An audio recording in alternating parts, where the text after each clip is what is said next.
Zvamakabatira kamuri yeZimbabwe naso. Icho kwadi muri yeZimbabwe rikandi kuzivise kuti ndine nyaya ndinayo muri yeZimbabwe vakawanda vakaerekana musi weSaturday ndapinda pamhepo panga paina Tete Soneni ndine nyaya yemwana anobva mukati menzvimbo ndinoshevedzera kuti Chinhoyi kunonzi iko kuKenzamba hana babava vane mwana ane 11 years ari mwanasikana akashayikwa zvekuti ane makore 4 asingawanikwe but babava vakazoshanya kuuya kuno kuGlenora kune mukoma wavo mushure mekurwara kwaamai vakarara vari mudining kuseni vakanzwa dhore kubedroom kwamukoma wako richivhurwa pavakasumudza misoro vakasangana nefesi yemwana wavo ichibuda mubedroom ndokuvadzokera mumba.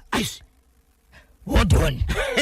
Ndini nyaya paZZ yezvinoshamisa muri yeZimbabwe yekuti kune mwana akaraswa muri yeZimbabwe kuDZ kunonzi kwa Rasta mukaona mwana iye muri yeZimbabwe munorwadziwa uyezve kwa Rasta kuDZ uko ndokwakambwitika munyaya zvakare yemwana akaonekwa akaraswa mukabin ari mupenyu kutaura kune kwatiri chakaturwa nevemutemo vakaenda naye achirarama DZ mukurumbiro kurasa vanhu amene kuti zvafamba sei aiwa muri yeZimbabwe. Hold on. Batai makadaro. Ndine nyaya muri yeZimbabwe yemurume aigara achiudzwa kwa Mutoko baba zvamuri kuita imimi ndinoshanda zvangu kubasa masi wangu hakwanisi kuona kubva kuguta reHarare kuuya kunoku but muri kutamba nemudzimai wangu imi muri kuita bonde nemudzimai wangu zvikanzi ndokusungisa kutoenda kumapurisa kwanonoka rega ndimbokuratidza kuti zvauri kuita imhosva ndobva murume uyo zvikanzi baba mukaterewe mushure mekutora mukadzi wangu mobva mandirowa zvakare zvikanzi izvo ndangoda ndikuratidza zvauri razviti mukadzi wako ari kuzvitendera izvozvo zvikanzi no problem muri yeZimbabwe kutaura kuno kwatiri kuita kuna baba vari kufamba vakabata chibhegi mumaoko then oroshi will be for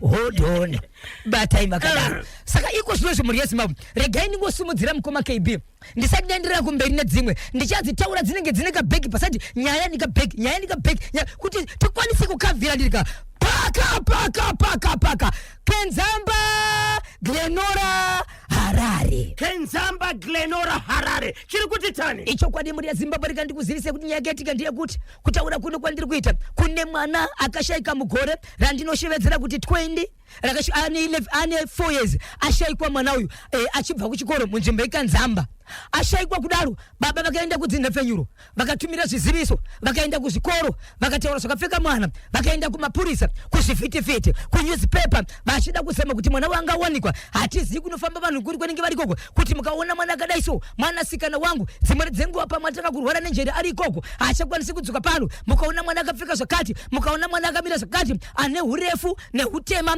nehunaku hwakaita sezvizvi ndiye mwana wandiri kutsvaga muri yeZimbabwe rikandi kuzivise ndecheti kusvika panguva inatiri inoyi mwana uyu haana kumbogara awanikwa zvachose asati awanikwa kudaro chakaitika ndechekuti baba vane mwana akashayika vane mukoma wavo anogara mukati meguta reHarare kuni kunonzi iko kuGlenora mwana uyu baba vane mukoma wavo anogara kuGlenora mukoma wavo anoita zveibasa rendigadi vana amai vavo vanakomana amai vavo vakarwara varwara kumusha ndiko kuKenzamba vakabva vatakura kubva kuKenzamba nemukoma ari kuno ndobva ati regai ndigare namai padhuze chikonzero kuno ndokune zvipatara zvihombe vanoda kuzoona mai munofamba muchiuya kunoku saka advantage kuti ini ndiri kuno kuHarare ndinenge ndichiona mai kana kuti munouya ichiita sei tichibatsirana right then oroshi will be for zvadaro muri yeZimbabwe inzwai ndokubva vaita zvinhu zvavo kudaro amai vari kurwara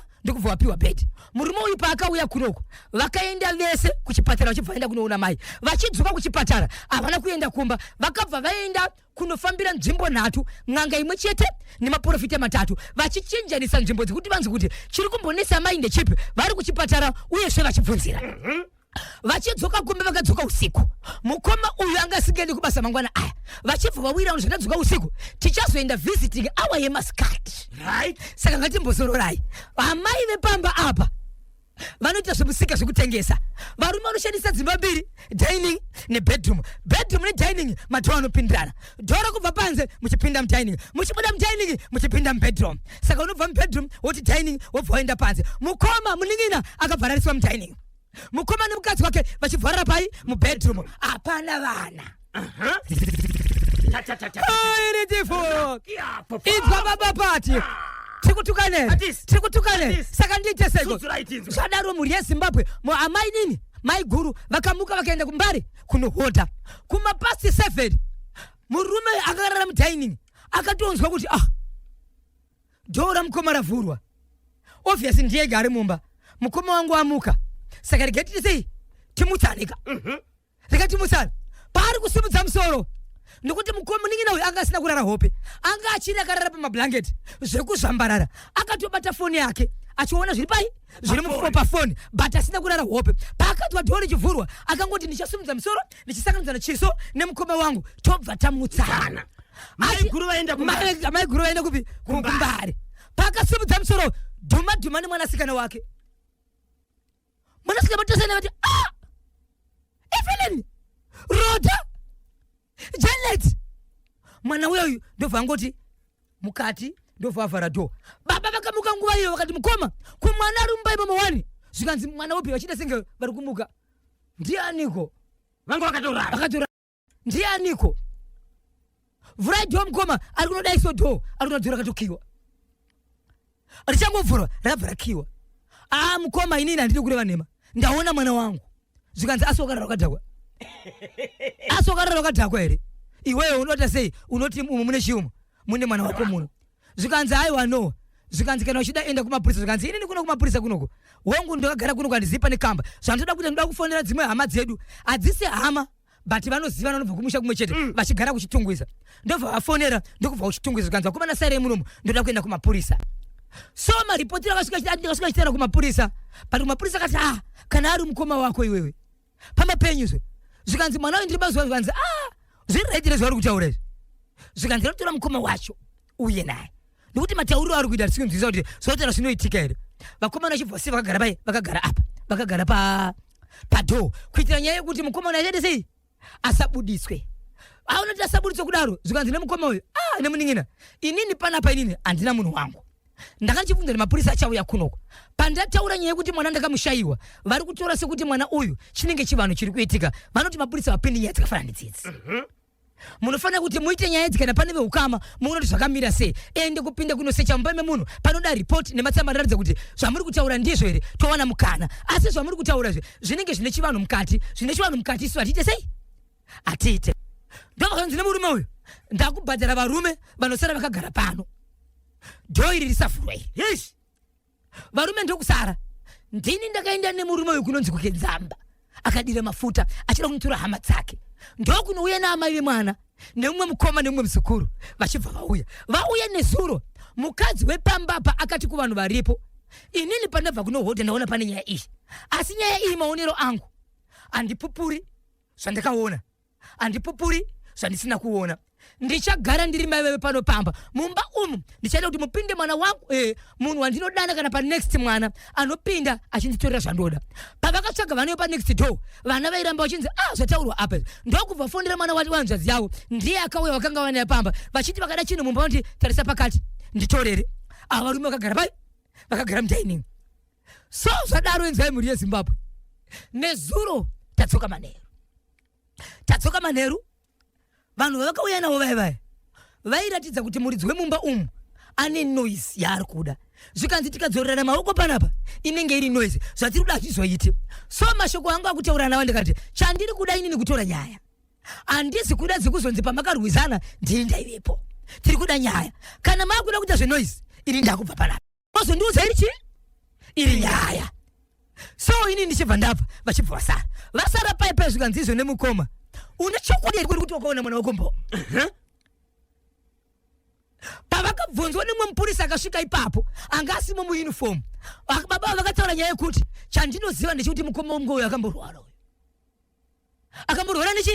nepfungwa dzimwe dzenguva zvauda kumubata akuti atingaona mwana ndokubva tabvunza mudzimai wemurume uyu ndobva tabvunza muzukuru wemudzimai watakaya naye ndobva tabvunza munin'ina wachona ari kuti mukoma wedu isusu anomborwara shoko titorinzwa nhasi kuti akamborwara nenjera ameno but isitoziva kuti haana kumborwara chero mukabvunza bai vedu ari kurwara mwana uyu anomboita sei haana kumborwara ndokubva vanzi ndakuchikupinzai mumba but kana ndakupinzai mumba mukamushaya muchaita sei yes saka nyaya yenisa pamukoma kepi ndeyekuti nemhuri yezimbabwe pavakazopinda ivo handina kunge ndiri padhuze chikonzero pakanga paakuda kuita maoko ndo handisingade isoso ndobva wapinda mumba wandazokwanisa kutaura naye nhasi nemanheru munin'ina anova ndiye akabva kukenzamba nemukadzi wacho babavo kwavatarisa iko zvinozvi vari kungobuda masiriri vanova ndobo vemwana wewe vangobuda masiriri nyaya iri kutaurwa nemukadzi nehama dzandakauya nadzo nevakomana vakabva uchitungwizwa vakachimira vari kuti patapinda mumbabhosho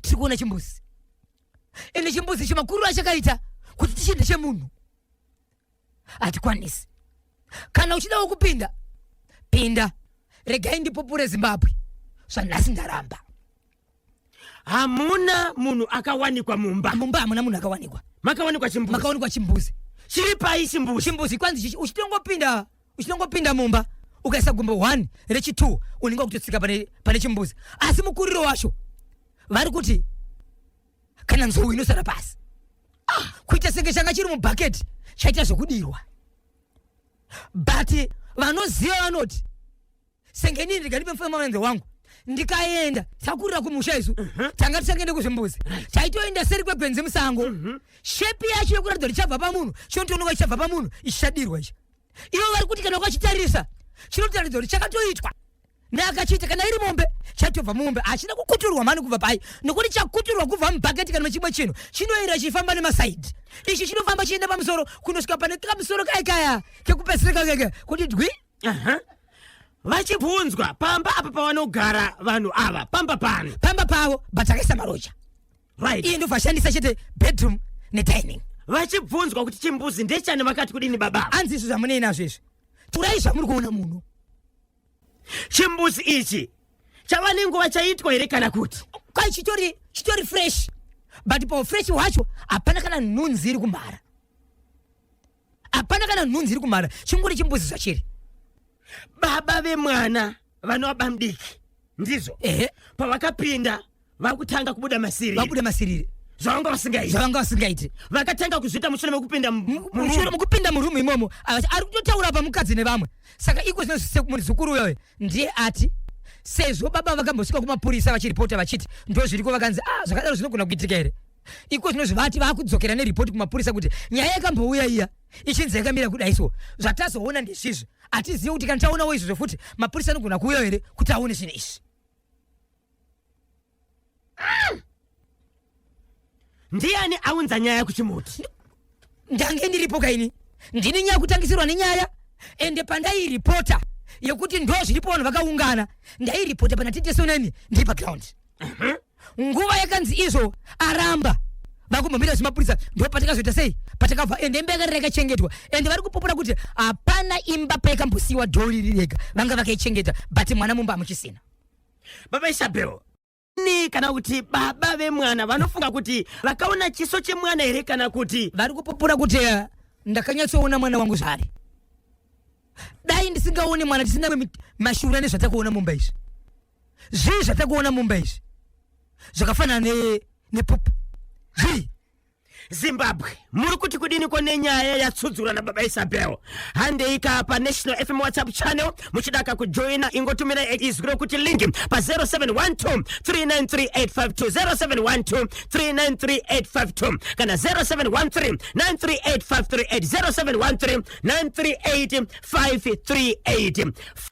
paka mutare ndisandiende kwa mutare muri yeZimbabwe regai ndingokuudzai kuti mukati meguta reHarare kunzvimbo kunonzi kuNehanda DZ kwa Rasta kuNehanda kwatakamboita nyaya zvakare yemukadzi akausiya mwana mune cabin mwana uyu akazonongwa akakwanisa kuchengetwa izvo zvari kurarama izvezvi zvakare nezuro kwakawanikwa zvakare kuine mwana akakandwa pane pamwe pastand pasingagare vanhu asi mwana uyu akatowanikwa akafa mukatoenda paWhatsApp channel yedu muri yeZimbabwe munokwanisa kumuona but panoiswa nemutemo wekuti munyatsoona kuti ichokwadi zvinhu zvakaitika munobva mazviwana ipapo andirika saka ndiri kuti nemuri yeZimbabwe nzvimbo yakafanana nekwa Rasta kudistrict kuNehanda kwaita mukurumbira wevakadzi vari kuita tsika yekubata pamuviri vozorasa vana handizivi vakuru vechikadzi vari ikoko dai magara pasi nevana ava muvanzwise kuti nemhaka yeyi ko dziriko wani nzira dzakawanda dzinoita kuti kana usingade mwana usamuita dzakawandiswa dzimwe dzichobhadharwe uyezve kungoudzawo uri kufambidzana naye kuti handizi kuda kutamba newe ndeimwe nzira zvakare inoita kuti iwewe usaita pamuviri ndizvozvo chaizvo saka dzakawandisa ndedzemahara right nyaya yandakupinde kuzvinomukoma KB inyaya yekwamutare inzwai Zimbabwe mukaenda pa WhatsApp channel yedu yeNational FM muchaona paine vana matwins vaviri mukomana nemusikana vane 4 years kuberekwa vana ava vakamuka vakagerwa musoro kwete kugerwa kwekwe kuti ndiri kuita zvokufungidzire kuti apa panenge pasina bvudzi kurohwa chigero misoro iri muviri. Ndichitaura namai vanoti handisi kuziva zvaakuitika pavana vangu, asi dambudziko rakatanga nderiri. Vana vangu ava vane 4 years, mukomana nemusikana. Ndinogara nemurume wangu sekubara kwatikaita mwana sababa nemwana semurume nemukadzi. Pakutanga zvakaitika ndezvekuti ndakabuda ndichienda kwananga ndichienda, baba munini murume muningina wemurume wangu akauya akabata umwe mwana wangu sikana ane 4 years chibharo ndovambata. Nyaya tikadzifambira kusvika tienda kumapurisa, madhoktasi pakabuda umbo hwekuti chokwadi munhu akarepa mwana ende akarepa mwana uinde ushi. Baba munini vakaita sei? Vakomana mabhandi ndobva kutora mukomana kutaura kune kwatiri kuita. Vakomana mabhandi Zimbabwe Republic Police kwa Mutare vakaita basa ravo, vakabata mukomana uyu ari mukati. Okay. Aenda kuti mukati kudaro Zimbabwe, inzwai pane mashoko pandakuenda. Baba vevana ava, mukoma wemunhu akarepa mwana wake ndokubva pamba. Handikwanisi kugara newe pano, achiudza mukadzi. Hauna hunhu hwakanaka, unovenga hama dzangu. Sei wakasungisa muningine wangu kunyangwa akarepa mwana wangu? Saka baba vanga vachitika mudzimai asafana kuripota. Unyoro huno kutaura kune kwatiri kuita. Amai vari kutambura nevana kutsvaga chikafu kuti vana vodyei. Baba vakati handichagari pano, ndakuenda kwandakaenda. Zviri nani nditevere muningina wangu pane nyaya yekuti usungise muningina wangu. Zviri nani mwana akarepa ararame nokuripwa hwake than kusungisa muningina wangu. Saka gara wega achipasiya mudzimai. Baba vevarume ava ndigude bori. Ndopa kubva nyaya yekuti vana ava vari muka vakagerwa musoro. Saka izvezvi amai ava vakadanwa kuguta reHarare nemwe munhu ari kuti matamburiro amuri kuita muri kupiwa muchikafu nevanhu manext door. Chiuya kuti tikakubatsirai sei? Saka nezuro amai vakapinda mukati meguta reHarare ndisingakwanisi kutaura kwavakaenda kwavari kuzama kuda kunobatsirwa kuti mhuri yavo ingawane chikafu sei mushure memurume baba vevana kutiza pamba kuti waripoterei kuti muningine wangu akaripa mwana wangu ane 4 years. Ya zvakaoma. Baba naamai ava vane vana vari kugerwa musoro, ndivo vana vavainavo chete 2 here kuti pane mumwe vanhu. Andakuzobvunza mukoma KP, ndakagumira kuita nyaya iyi panyaya yevana vanove ndivo vane nyaya ndauya navo panapa. So handisi kuziva kuti ndozvatinavo pachimuti vanoda kubatsirwa. Tichabatsirika izvozvi muZimbabwe. Ndichange ndichikuudzai kuti vana ava ndovekutanga here kana kuti kumashure kwevana ane 4 years kune vamwe vanogona yachiwe mwe vakutoyamwa, asi vandiri kutaura nezvavo vane 4 years vakagerwa musoro vamuri kuona avo. Vagerwa musoro kangani vana ava? Zimbabwe inzwai vakagerwa ka1, but inzwe pamwe pandandasiya mukoma KP. Vana ava zvakare mukavatarisisa vakatemwa nyora kubva kumaziso kunosvika kukavanzika. Muviri wavo nzvimbo dzakawanda dzine nyora dzikamuka dzikatemwa musoro. Vakaita sei? Vakagerwa. Endai paNational FM WhatsApp channel izvozvi muona kapicture yevana ava vakagerwa musoro. Zvakaoma chokwadi. Ko vana vatadzei. So amai ndivo vari kugara nevana ava. Vari kugara nevana kutotsvaka kuti vana norikira sei. Baba vakatizwa handigari newe nekuti waregera wasungisa amai yangu. Wasungisa muningina wangu. Wasungisa muningina wangu. Muri kutaura kuti pakati pevana vaviri ava vakagerwa musoro ndio pane mwana akabatwa chibharo. Ndio pane mwana akabatwa. Vana vaviri vakagerwa musoro, mukomana nemusikana. Musikana wacho ndiye akabatwa chibharo 4 years. Ya zvakaoma chokwadi. Pafaidzai chimwe ichokwadi muri yeZimbabwe ndirimo ndiri mukati mekufamba mukati mekufafedza nekutsodzera tiri kuitika matima paka chiweshe rwere chitatafire. Right, chiweshe chiri kuti kudini? Inzwai muri yeZimbabwe. Ndimi vatongi ndimunonzwa zvekumuita sei. Nyaya iripo ndeyekuti pane vanhu vasiri kugutsana vari kuchema vachiti mararamiro edu mbudzi imbwa mombe. Mukadziona dziri kumafuro ndokwazinofura. Mukaona munhu ari musango achifura mutomhanye kunotera kuti munhu yakurwara nokuti apinda mulaini musiri make. Vanhu vari kuti kumai vakaroorwa nemurume wavo vatori nemhuri nepamba pavo. Amai ava vanofamba nembwa yavo hono pese pavanenge vari. Imbwa iyi kana kukanzi kuno vanotambira zvinhu ichikenda tinogarawo kune kuri ikoko kuri kutambiriswa ikoko itozobviswa ndiko kwainoenda ikoko. Vakaenda kumvura vanenge vakateerana nembwa yavo, pese pavari vanenge vakateerana nembwa yavo. Izvozvi zviri kushamisa manje ndezvekuti pane paga pane manyaradzo. Amai vakaenda kumanyaradzo enda nembwa yavo yakwana nguva yekurara. Munoziva kuti kumanyaradzo nekurufu vanhu vanenge vakarara panze, unoenda neblanketi rako, paona pachikuitira ndo paunorara. Amai vakatoonekwa vakarara nembwa yavo mublanketi mavo vari parufu. Asi nyaya iri kunetsa ndeyekuti zvese zviri kuitika izvi murume waamai ava anozviziva, haakombleni. Vanhu vari kuti taakutya isusu, hatisi kuziva kuti zviri kuitwa nembwa ina amai ava zviri kuitika kwavari here kana kuti nesu tiri kushandisa zvatisingazivi. Ende pachivanhu chedu wai vachiita maitiro akadai so nembwa kuti pese pavanenge vari kwanzi kunyange vachigeza munoona yakamira pato pane kamamira nekambwa kekuti inenge yakaita senge yakagara pasi yakasimudza timakumbo rese yakavatarisa vachiita sei vachigeza, vachibuda imomo yobva yabudawo. Saka paunenge vachigeza imbwa itori jausimo mushinja wavo chakatovatarisa mubathroom. Imbwa rudzi ihono. Asi amai ava vane murume. Right? So vanhu vari kuti hatizivi kuti kutrenwa kwayo here kuti mazoro zvipuka zviri kutrenwa. Asi maonero edu isusu zvokusvika here kuti panyaradzo kana pane rufu pane vanhu kunopinda mablankets nembwa vachimuka kuseni vakazomuka vari vega, vanhu vese vakanga vari padhuze vakanga vatobva ipapo vakutoti hatichatambozviona zvakadai so. So vari kuti Zimbabwe zviriko here zvokuti zvinogona kuitika zvokuti munhu anofamba nembwa pese paari ari munhukadzi, vakana chinogeza vanopinda naye mubathing room muchinjauzi, kana vakarara vanopinda naye mublanketi, asi vaine murume. Imbwa iri hono. Right? Pfungwa dzevanhu dzinoti kudii. Vari kwarwere vari kuti weshe aiwa nepfenyuro yenyu inobata manu ndizvozvo handikamugaudi tese. Imbwa iyi yava nenguva yakareba sei ichiita zvairi kuita?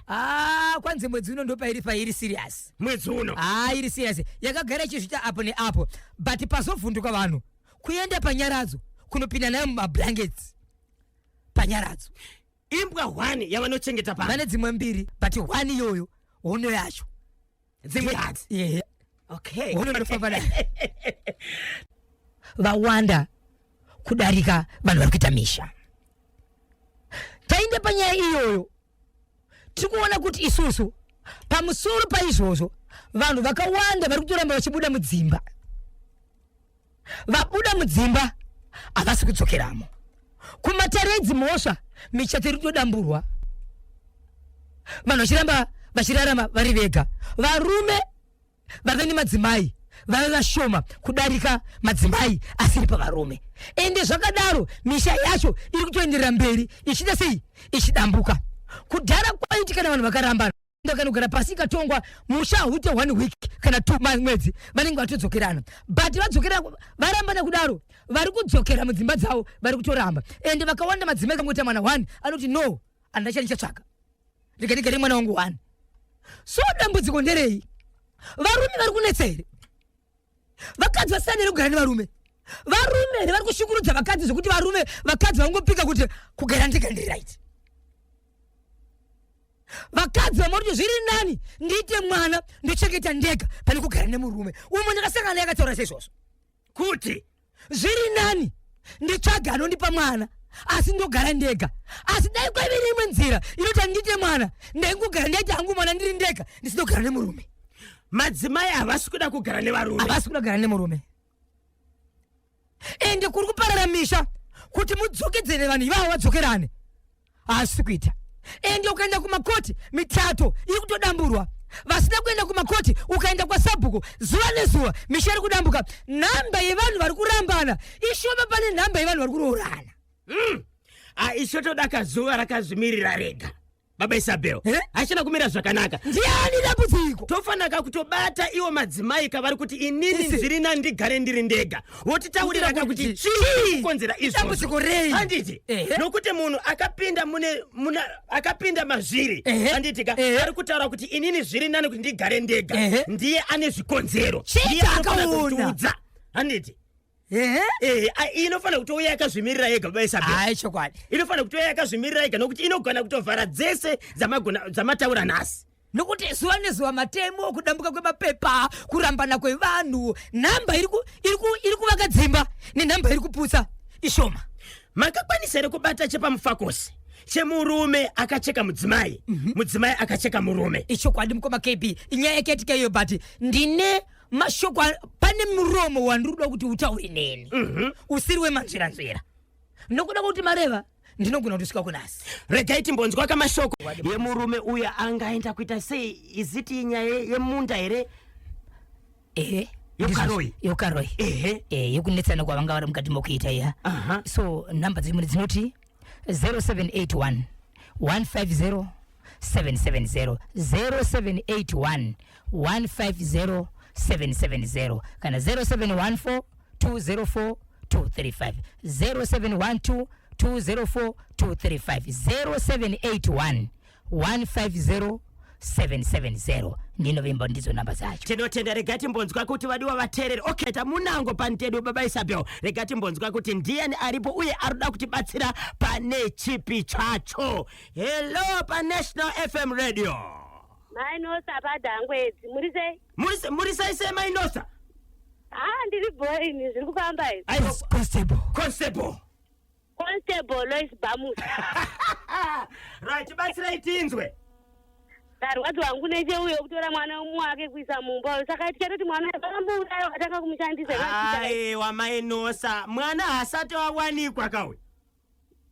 Nekuti apa vakuzosa tsvina akapa nzvimbo yemunhu asi baba vakaona munhu hatingambotawana kuona munhu vakaona tsvina. Chinonzi chii chadzimira? Weduwe vanhu vasadaro mana nanga dzichapira nekupa tizorori. Dzimwe nguva unogona Mainosa musati mazvita kuti makagara kudai munogona kungoona kafesi yababa Nosa izvo. Aiwa ngambota chadzimira kusvika kuna pesi yabanosa izvo niko yafu. Baba Pati manzwa here zvotaurwa naConstable hanzi n'anga dzichapera kufarira kuti wani kuzorora. Veduwe muzoti ndikurwadziwa kuti shiwa munhu ane makore asai mwana wake vachiziva kuti baba vakatoona mwana wavani ngamboti Nosa asiriye utachokwadi. Saka munofunga kuti chii chakaitika? Ngona baba pane zvavakaita vakatora mwana vakanati zvezvo ngenyaya yakambwera tete kudai vana vakaiswa muhodzi vai ndosvandikuona ngendizvozvi nekuti mwana vari kutomushandisa asi kuti havasadzwa kuti zvirude pachira ivo ngavaramba vachibuda mate kusvika zvanaka. Handanzwa kubuda marude vari kubuda mate ndiwo kababa vemwana. Baba vemwana ndovaitiswa kuti uida kungoti iye muridzi nyakukanganisa vaduweka vada mubatsira akasimba. Zvakaoma kane Mainosa. Ndarwadziwa mufunge kubva mutosarati ndingorwadziwa nenyaya iyoyo kuti weduweka chii chakadaro chanoitirwa munyika muno. Regai timbonzwa kuti pane here vabatsiri vanogona kubatsira kuitira kuti vabatsirikane baba ava nemhuri yavo. Vati kukumbira vabatsiri vakasimba pindirai panyaya iyi veduwe kwete n'anga dzedzi kupa vanhu mushonga wakaipa asi kuda chaidzo n'anga dzekwamwari dzakatumwa kana sekuri kanengo ndopenyuka apa pindai tione. Aiwa tinotenda Mainosa. Ora tinotenda vedu mundimoresera kuti mumashasha yese netereri rese rakateerera mama ndimoresera kuti mwara rechapta makepekepe ndichingoti zviri kubhora kwaibvira. Bhora rainakidza kani veduwe. Tinotenda maita basa mundimoresera kugweja paCranbourne apa. Sharp gweja paCranbourne atitani namake Nosa. Regai katinzwa kuti ndiani ari parunare 0713 938 938 okay tinzwa kuti ndiani. Aro Bosho na KB. Zviri sei mukoma wangu? Ndakanaka Bosho uri sei? Musha tiri kutaura nani ari kupi? Na Langton Chingoma kwa Major Brown ku Glendale. Mati tiite sei nhasi? Gogo auyo imbwa yemurume wawe. Imbwa iyo kuti imbwa yemurume wawo?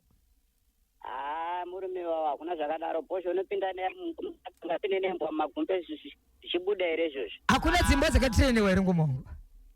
Aiwa trena kwakadaro hakuna.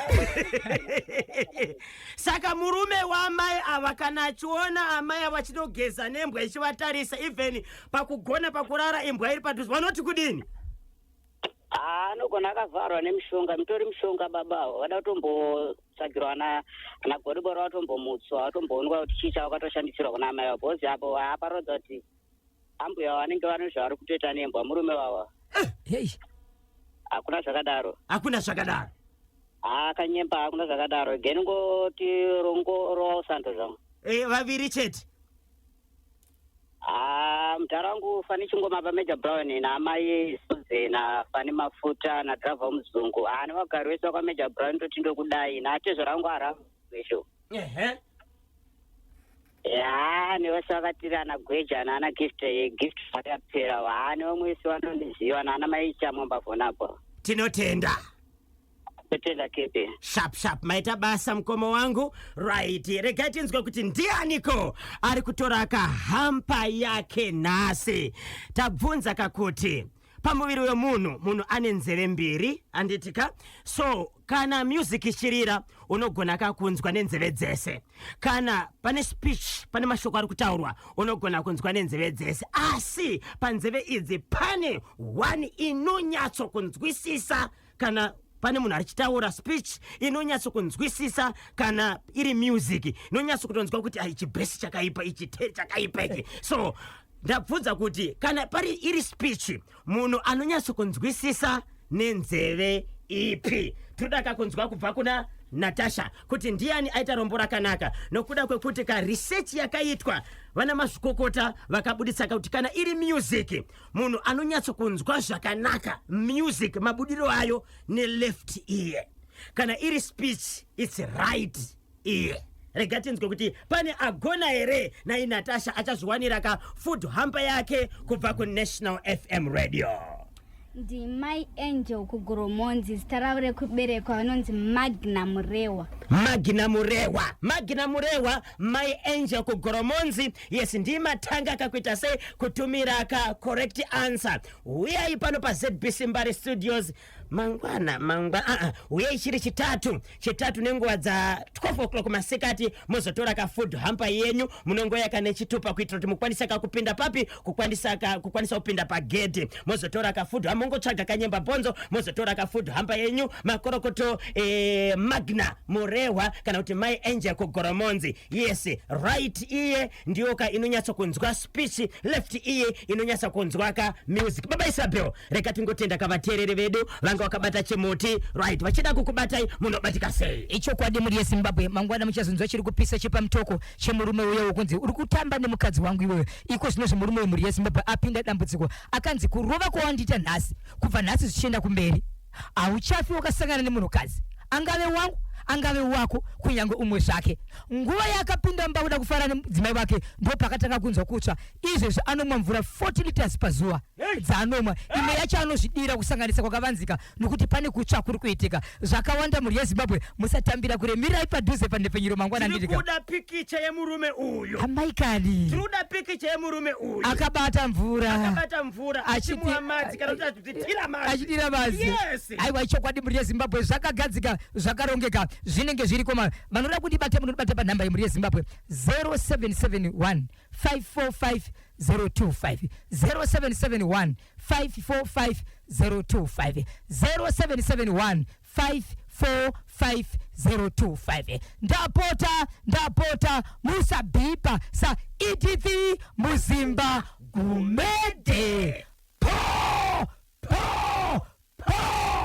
regiti vo. Tinotenda maita basa Zimbabwe, rambai muchitumira right linki kuti LINK kuita kuti mujoine ka National FM WhatsApp channel nokuti pane zvakawanda zviri kuwinwa ipapo handiti. Yes, pane zvakawanda zviri kuwinwa. Gara wajoina National FM WhatsApp channel kuitira kuti zvinhu zvako zviite mune zvakanaka. Unojoina seko ingotumira iziro kuti linki pa 0712393852 071239